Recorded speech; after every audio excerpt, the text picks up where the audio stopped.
Hey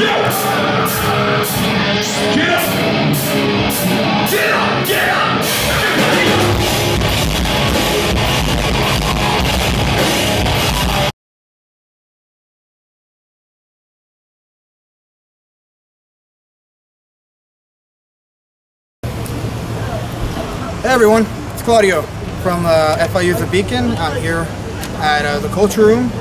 For those who don't know who you are, please introduce yourself. What do you play in the band Beartooth? I'm Taylor, play guitar in Beartooth. Alright. So we're going to have, I guess, a sandwich of questions. We're going to have some fun, some obligatory boring ones, and then some more fun ones. That's fair. Okay.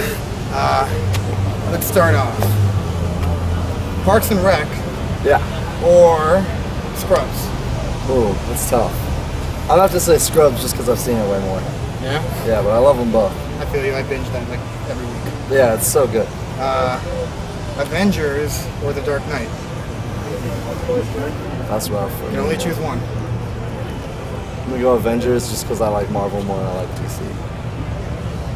We're gonna have a problem later. Let's see, I had another one. Not sure if you listen to rap, but Kanye West or Eminem? I don't know, I think he has more integrity as an artist, and he's just better. There you go, alright, 2 for 3. Okay. Yeah. Alright, time for the obligatory boring ones. Just gotta get them out of the way. Get them out. Yeah, just gotta do them. This is your first North American headlining.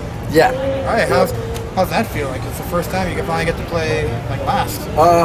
I mean, the playing time really doesn't matter. To me, it's just been awesome that we could bring out a bunch of bands that we're friends with, you know?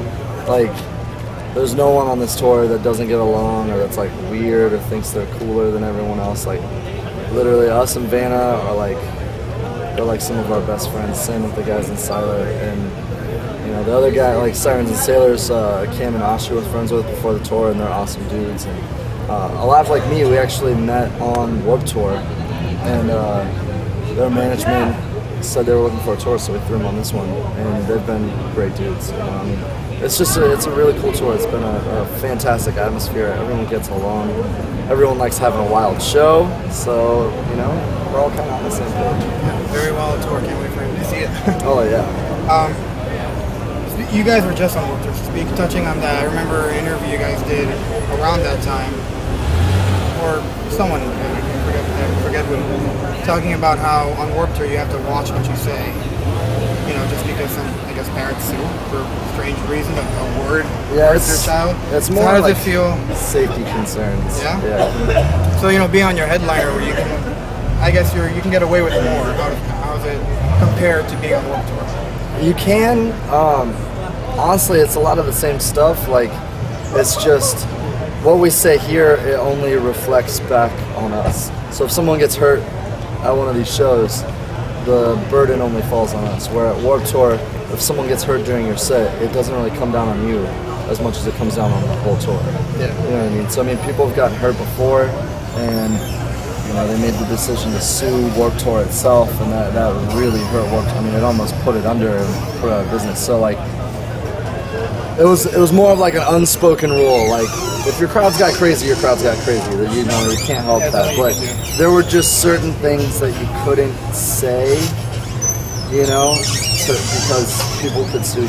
And if they sued you, it wasn't your band particularly, it was Warped Tour. So it's a liability, I guess. Yeah, and I mean, like, I totally get it. You know, we personally had a few of those moments just because we got crazy, but honestly, Kevin Lyman is one of the most awesome and like understanding dudes, and he gets it.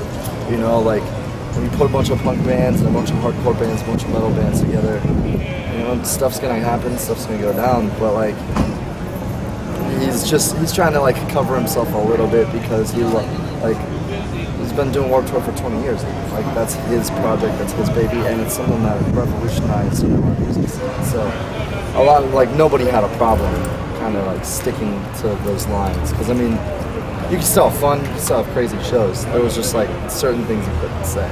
Just, you know, you find ways around it. So yeah, just to help you keep it alive. Yeah, exactly. And I mean, like, a lot of the artists that were on the tour did like owe their popularity to Warped Tour. You know, bands like Every Time I Die, and bands like you know, like Yellow Card, and bands like Bayside and Saves the Day and stuff like that. But like, if it wasn't for Warped Tour, they wouldn't be where they are, you know? True, very true.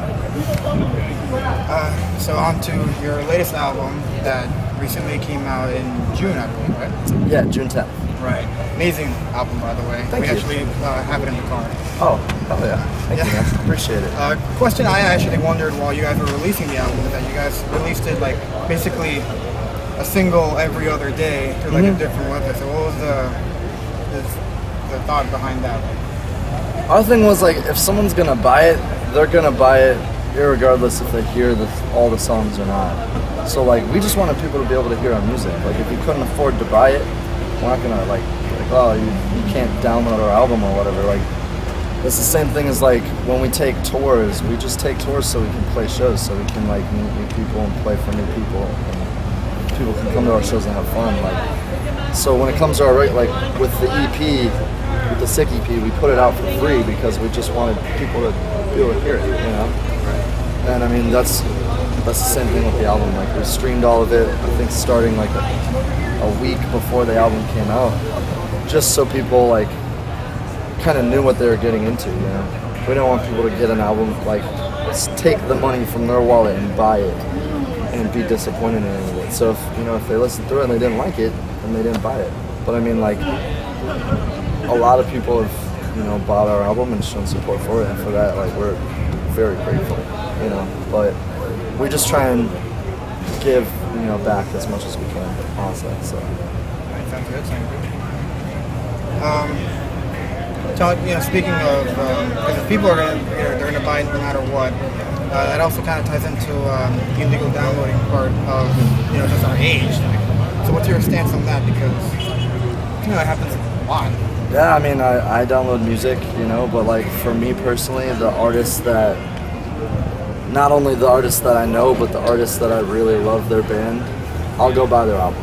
You know, I'll download it and I'll listen to it, and if I feel like I like it, then I'll go buy it. But I mean, you can't help that people are going to download your music. I would do it. Anyone does it because it's free music, you know?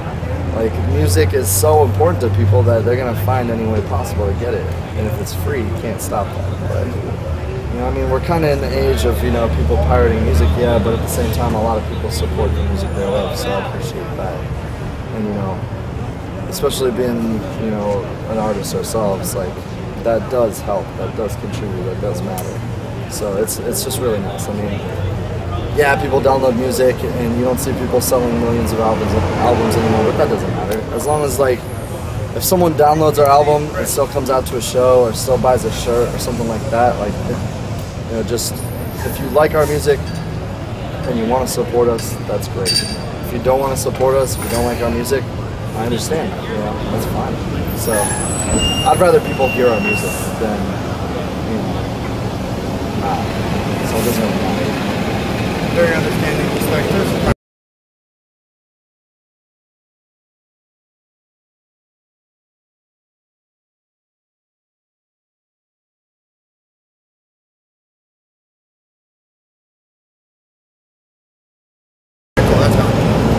One of my favorite songs on your album is "Man in the Lips." Yeah. One of the first songs to come out. It's very anthemic. Like, when I heard it, for some reason I thought this sounds like a hardcore "We're the Kids of America" kind of thing. You ever heard that song? Yeah. So it's like that your goal when you guys made that song, just kind of like an anthem for Beartooth. I don't know, not really. It was more just like, we kind of just write the stuff that we would want to hear, you know? And I mean, for that song especially, I know Caleb wrote it that he was listening to a lot of Billy Talent and a lot of U-Tib and stuff like that, and you could kind of see that, and a lot of Trash Talk, and you can kind of see those influences in there. But like, we just write music that we want to play and that we want to hear, because we're the ones that have to play it and hear it more than anybody else, because we're playing it every single night. So if people like it, that's cool. If not, whatever. But yeah, that kind of just reflects what he was listening to at the time, which I know there's a lot of Billy Talent, which they write some of the most, like, they write like some of the catchiest music I've ever heard. So that was like a big influence on that song, for sure. It's Billy Talent. On the second half of the album, you have the song "One More," and Like, it feels like it's made for an encore just in case. Like, did you guys ever think that, like, when they sing, one more song? Perfect. We play one more. Honestly, that whole song is we sent our label the album, and they asked us to put one more song on it. So that's what it's about. It's about like feeling that pressure of like. I mean, they weren't like mad at us, like they were just like, hey, if you want to, send us one more song, see how how you feel about it, whatever, and we'll see if we like it. So that's Caleb wrote that song, kind of about that whole idea of like, what it's like to just throw yourself out there in a song without going into it with anything, like coming up with it from scratch and just like writing, recording, and doing a song all at once. It's I don't know. So I mean, in context, it makes a lot more sense. But no, we didn't really write it. It's like a specific encore song. I mean, it could honestly, work. I don't know, not specifically. I mean, it could work. Yeah, I mean, I don't know. We didn't really set out to do encores in this band. Like, whenever we've played headlining shows in the past, we never really did one. We would just tell people, hey, this is seriously our last song. We don't have any more songs to play. But on this tour, we've decided to play one because we found we would exhaust our entire catalog and people would still want us to play more. And rather than just like playing the song a second time, we'll save like a couple songs that we'll just choose from that night. Like, which one do we want to play? So, which is a weird feeling to get called out for an encore. It's very a little surreal, right? Yeah.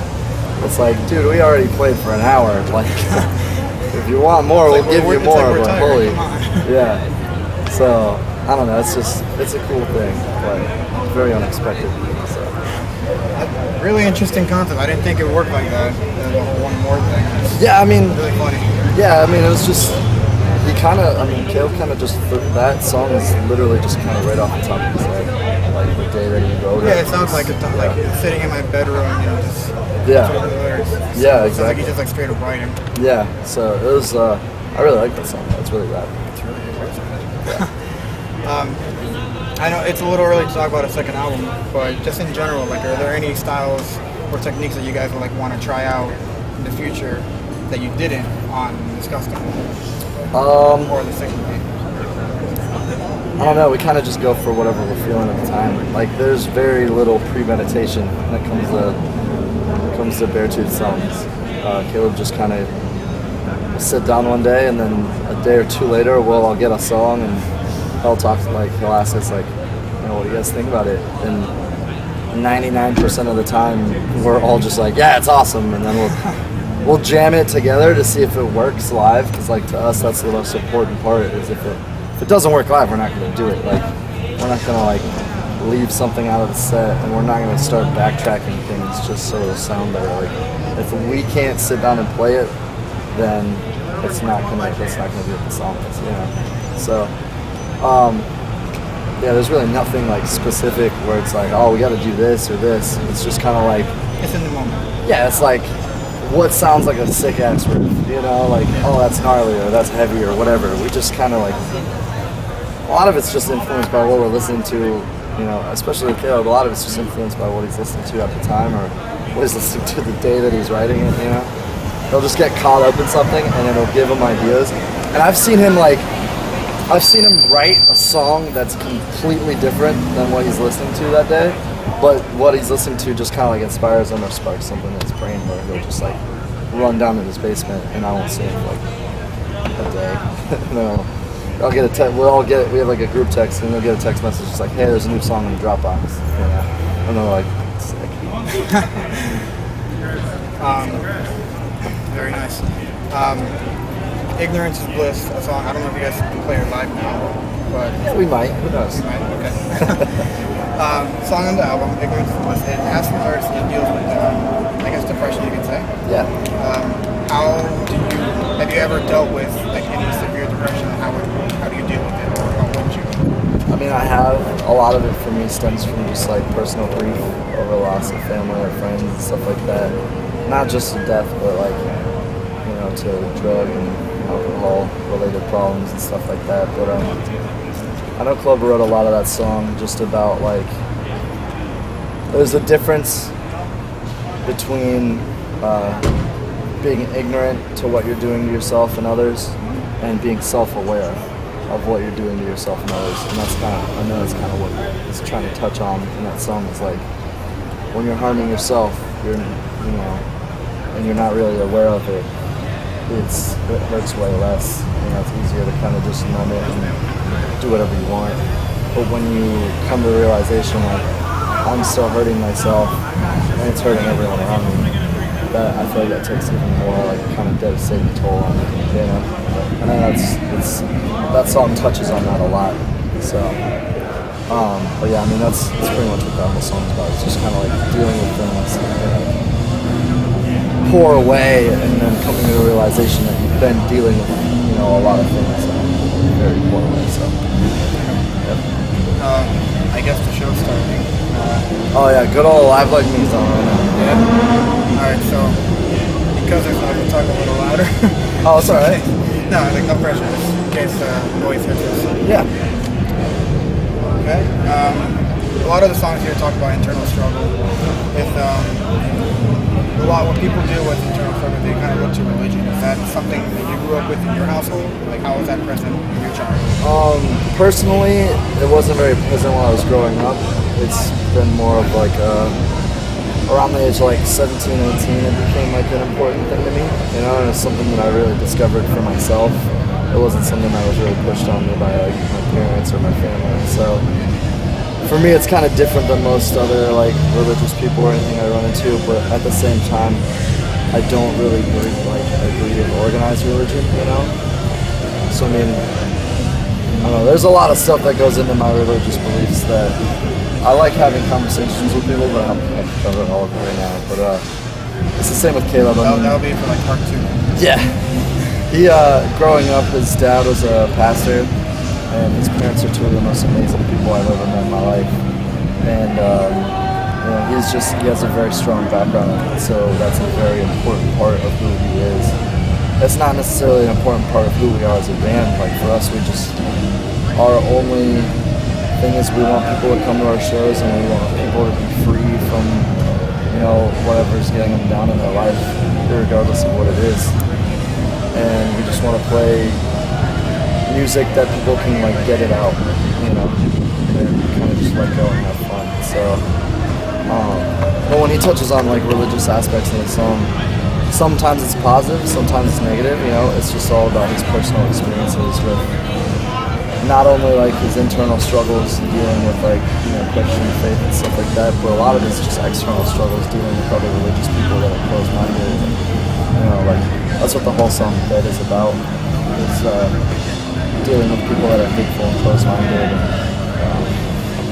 just kind of dead inside. Right. Is there ever a time where you yourself question your faith?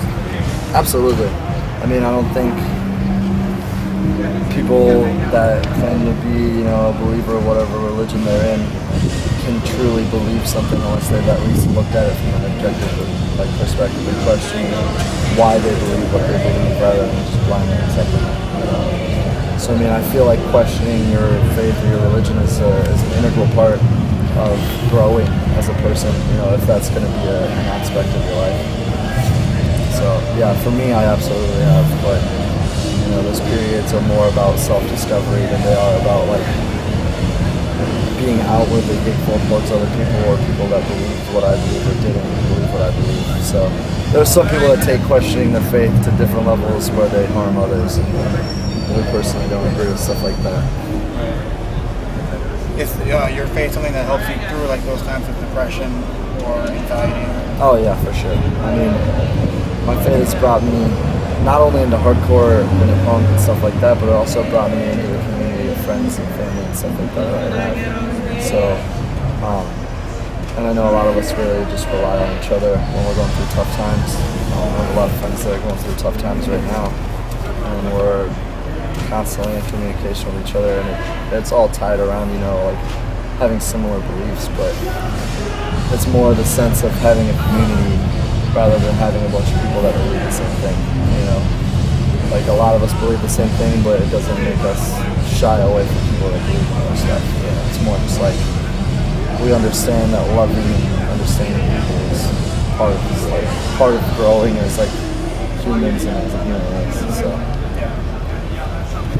You just said that you're not really a fan of organized religion. That kind of includes the Bible here and there. So, is there anything like specifically that you feel really strongly that you disagree with in any of those like traditional teachings? Not in a traditional sense, more in a modern sense, honestly. I mean, there's a lot of stuff in the Bible that people try and take at face value that isn't like meant to be taken that way, you know? A lot of it is metaphorical, a lot of it is like, it's a story that's supposed to represent something, you know, not just be taken as the story's face value. And I feel like a lot of people do that, especially in modern day religions, but a lot of people also try and, the reason I personally don't like organized religion is they try and take, you know, a lot of this really beautiful stuff that is meant to help somebody's heart grow, and they kind of just stuff it in a box and they kill its spirit, you know, just to essentially sell it to people so people come to their church or come to, you know, their synagogue or come to their mosque. It's not something that's, you know, only tied into Christianity. I mean, you see it in Islam and you see it in Judaism, you see it in Buddhism and stuff like that. You see it everywhere. Like, a lot of people get clouded by money, and a lot of people get clouded by misrepresented power, you know, and that's the most dangerous part of organized religion. You know, you're losing the whole spiritual aspect of it, and all you're getting in return is something completely hollow, you know. But it just seems like it's legitimate because it's from a guy that sounds like he knows what he's talking about. Yeah. You know? So. I mean, I'm not sure if you get asked that a lot, but it's a very interesting conversation to have with people. Oh yeah, absolutely. I mean, I love talking about stuff like that with people, and I love hearing other people's ideas, you know, because, you know, that's how if you're not willing to take input from other people and like see from their perspective, you can continue growing, you know, intellectually, spiritually, whatever you want to do. Like, to be able to understand something from someone else's perspective who has a whole different outlook on life and has experienced different things than you know, that's a key point to living and growing. So I love talking to people of every religion or non-religion, you know, if you're atheist, whatever, like, I just love talking to people about what they believe or, you know, why they are the way they are or where they got the way they are and stuff like that. So I love hearing people's stories. You know? Yeah. So that's the biggest part of it. Keeping with one more question. Oh no, you're fine. Ironically, today the Vatican actually, under Pope Francis, they put out a document, like a preliminary thing, saying for all churches under the Catholic Church to allow gay people to, you know, to be accepted. Mm-hmm. And I'm not sure. That happened today?